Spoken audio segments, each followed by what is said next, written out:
Gimana nih? Gini? Kalau ini sih untuk metode saya pribadi. Mm. Masing-masing punya pembelajaran diri sendiri ya. Maaf, serong dikit. Siap, siap. Sendiri aja nanti. Wow.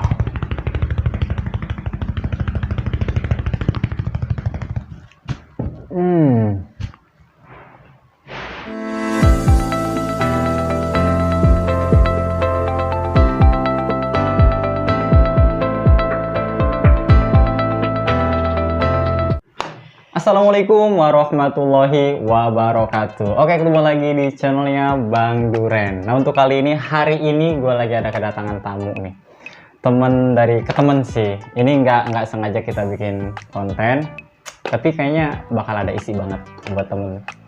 Bang Marco. Halo. Assalamualaikum.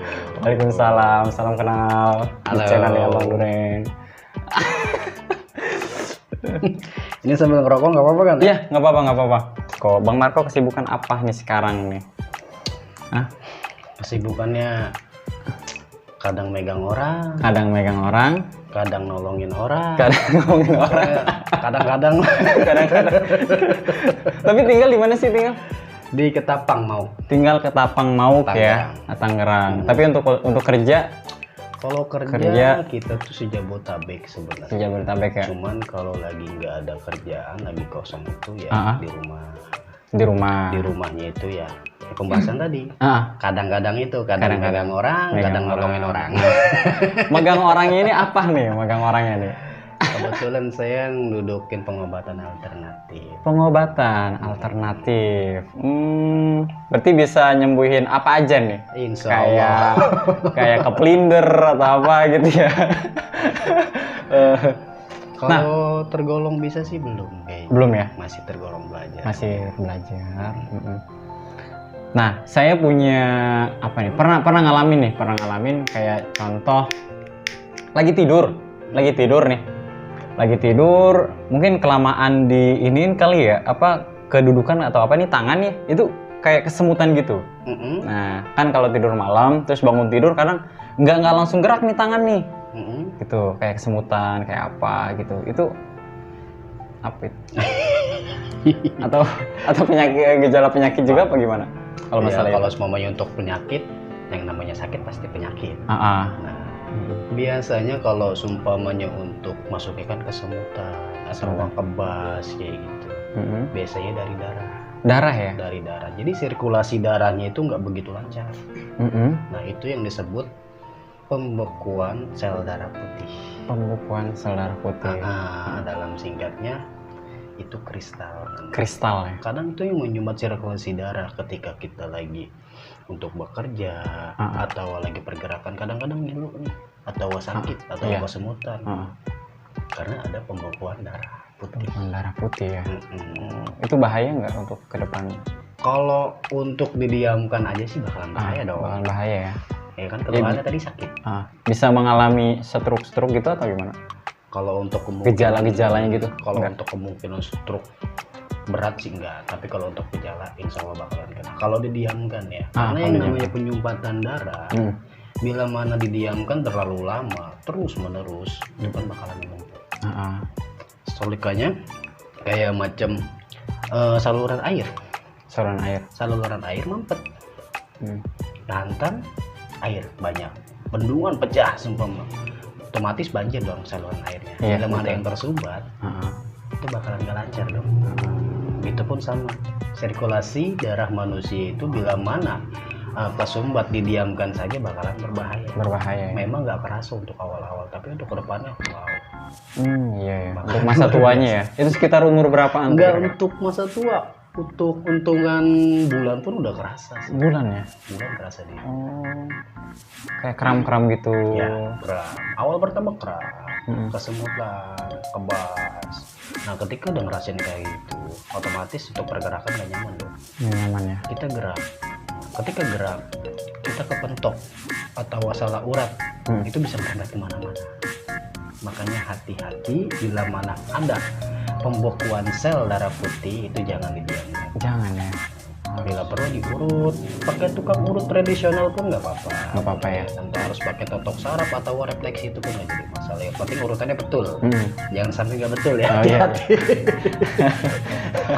Iya, iya. Oh, iya, iya. Siap, siap. Nah, gua kan pernah nih kayak dulu kerja di bagian packing tuh. Kan gua kerja nih. Berdiri aja tuh. Berdiri ya, gua kan ngipin kayak masukin barang ke kardus. Nah, gua stay lah dari jam 8 sampai jam 5 sore. Kadang itu ada istirahatnya juga. Itu gua berdiri. Kadang gua ngerasain ini nih, kayak pinggang. Kok kalau lama-lama kok pinggang gua kerasa. Terus akhirnya gua hantem sama gua kalau istirahat gua minum 1 gelas. Tadi dulu, sorry gua potong. Tiba-tiba pinggang kerasa. Emang selama ini pinggangnya nggak ada? Oh iya. Enggak, maksudnya sakit. Nah gitu. Ya, karena ngerasa pegel gitu ya, ngerasa sakit. Oh iya benar ya. Iya benar. Gue sih. Iya, terus akhirnya gue itin minum satu botol, terus ntar kerja lagi. Terus setelah itu selesai gue minum lagi. Itu satu. Memang yang namanya bekerja pasti ada resikonya. Resikonya. Sakit, pegal-pegal.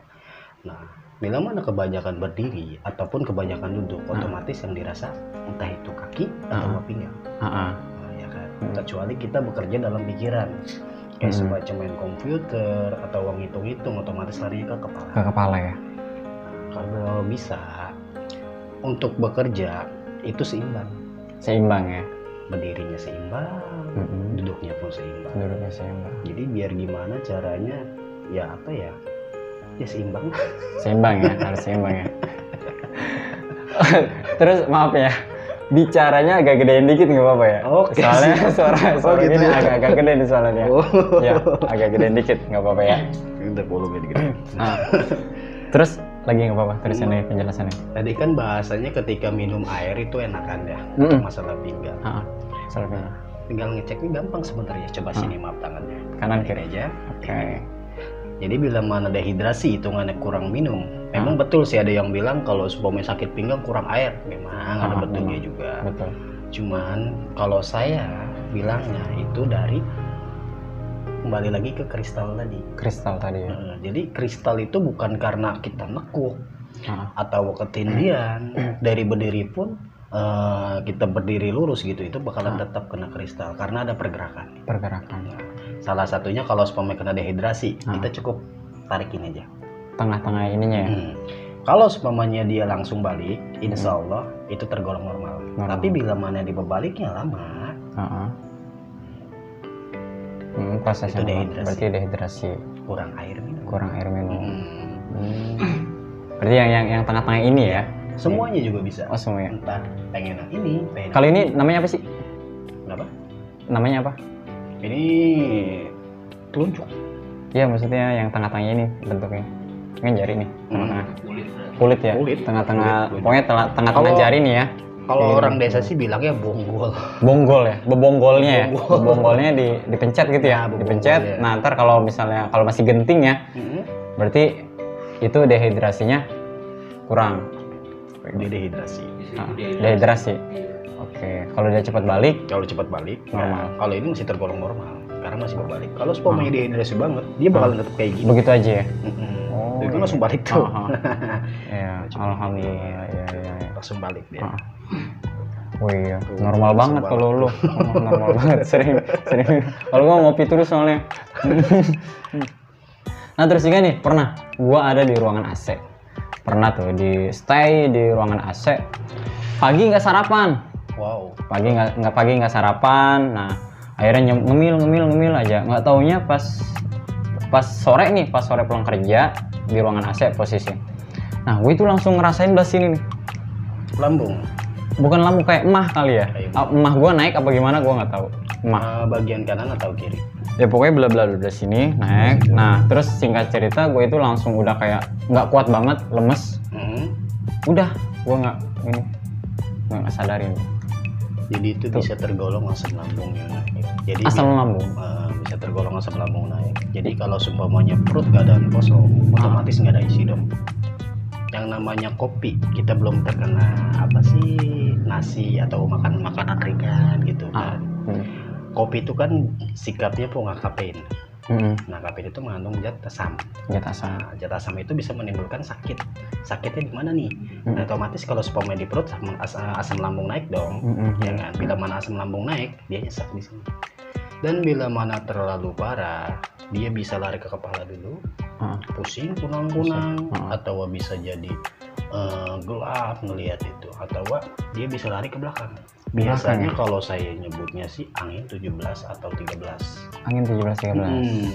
Makanya perlu diperhatiin juga nih ya. Untuk angin 13 atau angin 17 yang suka sakit di badan atau di daerah tertentu, itu unik sakitnya. Memang kalau semuanya orang awam itu hati-hati.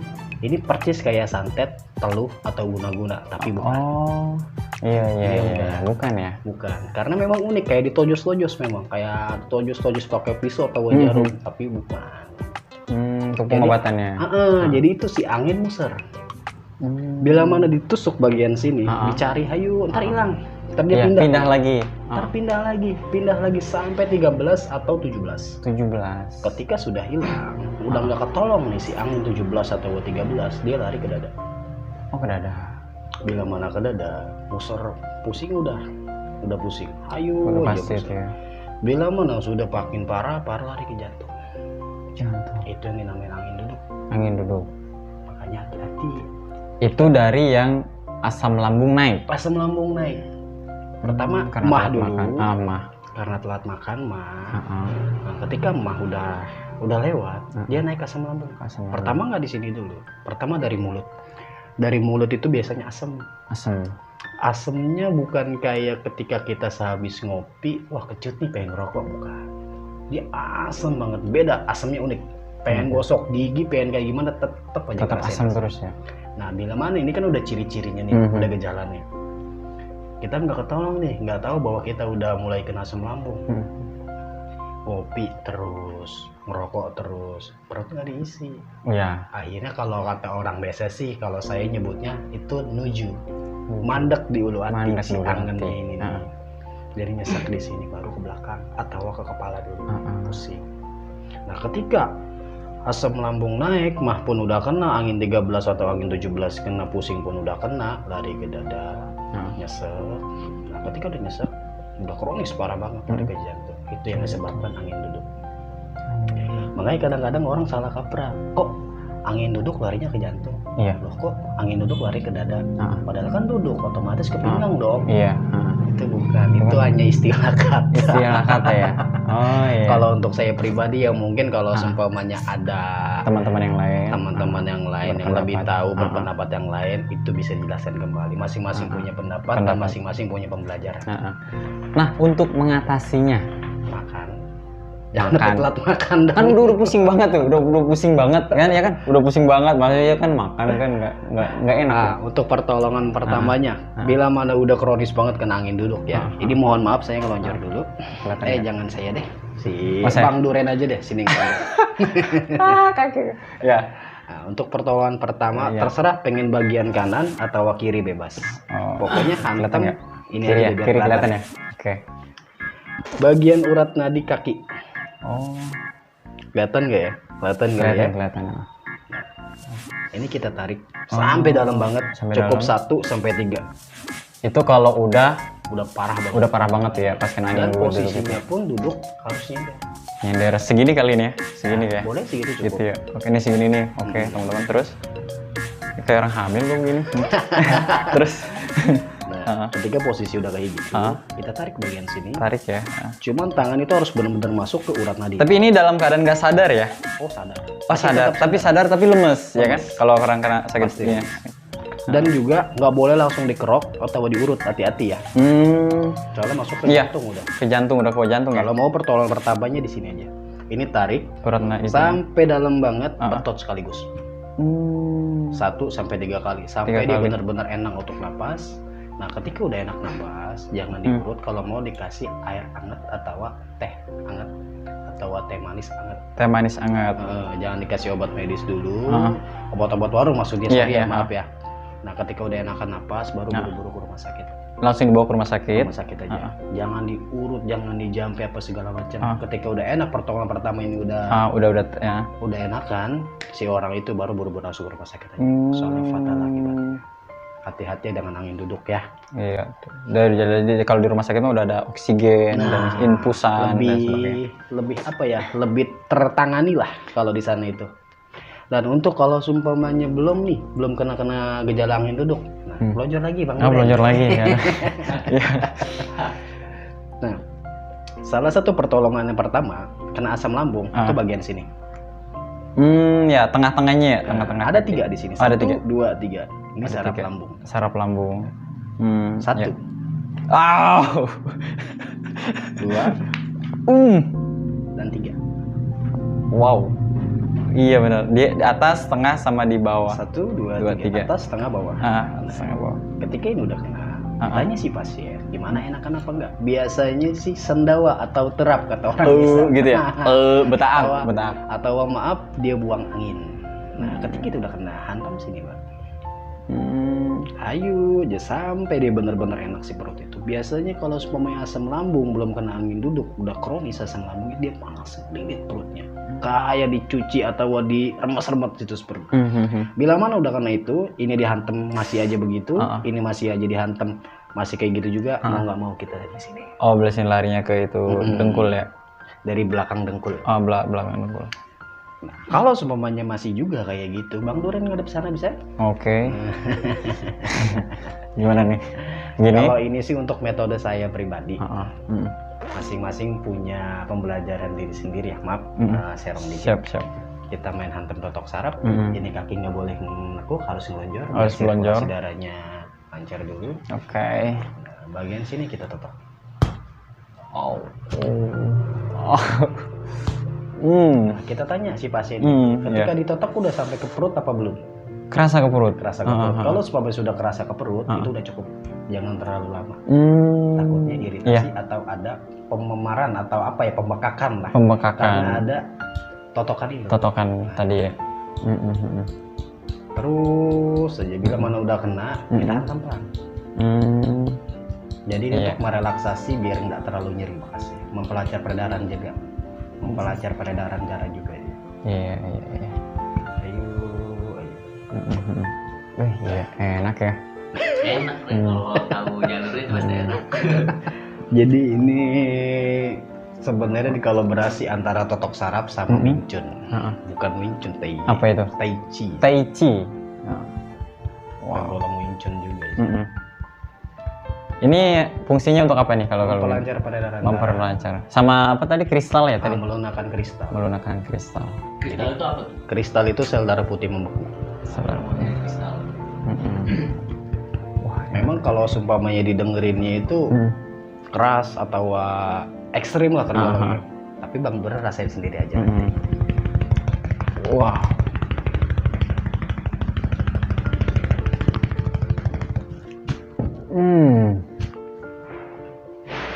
Coba gimana rasanya? Kesini juga kerasa kepala serem gitu, kayak relax banget ya, masuk serem gitu. Iya, enak banget.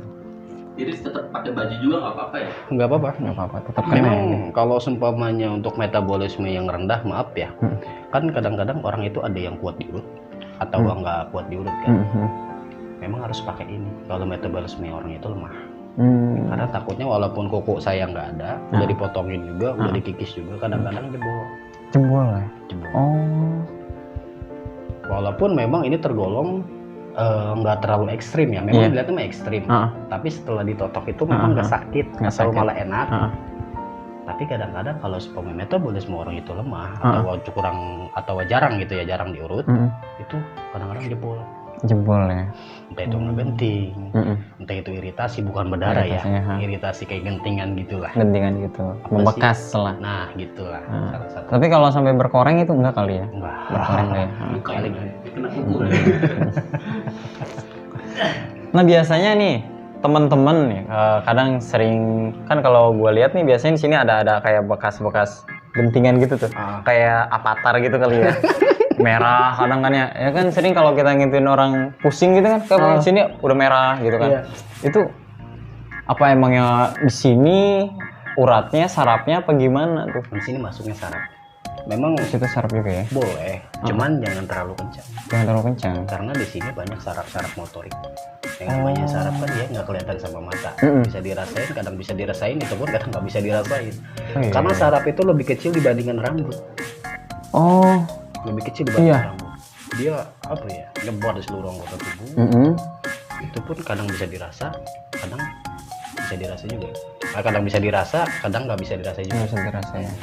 Beda sama kayak semacam varises ya. Varises. Ini apa kali pori-pori atau apa? Varises itu urat-urat kecil, tapi dia masih bisa kerasa Urat-urat kayak kecil. macam ini nih. Ini varises. Iya. Ini masih bisa dilihat dan masih bisa dirasa. Bahkan Kalau saraf itu bisa dirasa, ada juga yang nggak bisa dirasa. Nggak bisa dirasa. Makanya Bang Duren pernah ngedengar ini nggak, totok jari petir? Oh, yang digitu-gituin gitu apa gimana sih? Ya. Yang kalau sepamanya dipegang kayak gini, aduk nih kayak gini. Satu lagi. Iya benar. Oh iya benar. Jadi sebenarnya itu ini hampura-hampurannya. Bukan kayak ini, kayak salurannya kayak kena listrik. Ya. Oh ini namanya jalur petir. Ini petir. Kalau itu memang ada yang buka benderanya pakai nama totok jari petir. Cuman kalau saya sih nyebutnya masih di bagian totok saraf. Bagian totok saraf. Makanya kan nyetrum itu istilahnya. Kayak petir gitu ya kan. Karena memang kena sarafnya. Langsung kena sarafnya. Iya benar. Jadi itu satu, dia pakai nama totok jari petir. Tapi kalau menurut saya pribadi, jadi mohon maaf bila mana saya salah kata. Itu terkena saraf.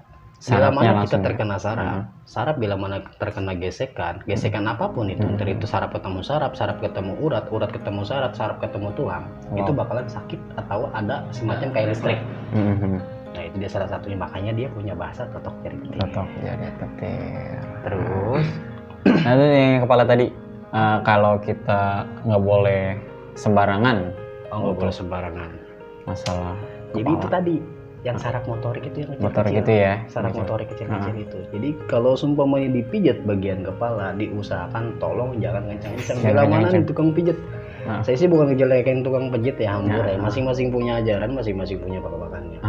Jadi bila mana memang si Bang Duren ini dipijat sama orang bagian kepala, minta jangan kencang-kencang. Kalau bisa ya, Kalau apalagi di bagian belakang ini ya. Apalagi di bagian belakang ini betul, di kekosongan belakang, tempurung belakang. Tempurungnya. Itu paling sensitif Bang. Bahaya. Sarafnya kecil-kecil bagian situ. Kayak titik refleksi kan dia pusatnya ada di telapak kaki. Nah kalau titik saraf itu semua anggota di situ, karena dia mengontrol seluruh anggota badan kita dari kepala. Kalau sepemanya saraf kepala kita ada yang kena, otomatis kita nggak bisa kuasa ngerakin tubuh kita semuanya dong. Karena semuanya di sini otak. Iya. Paling kecil-kecil lah sarafnya. Ya. Wow. Pasti kecil-kecil banget dia. Tapi dia kalau misalnya sini nih, kan dia kayak tadi kan diitin pelan-pelan. Itu dia ngaruh nggak sih ke mata? Makanya merem. Harus merem ya? Harus merem. Kalau melek kan, yang namanya melek kan ini, walaupun kita melek itu nggak kenceng banget ya. Cuman kan dia gimana ya maksudnya? Dia kebuka, agak narik gitu. Bila mana sini tekanan, dia bakalan narik. Tapi kalau semuanya merem kita relax. Cuman ini pelan-pelan. Kalau semuanya kencang-kencang dia pasti neken kayak gini matanya.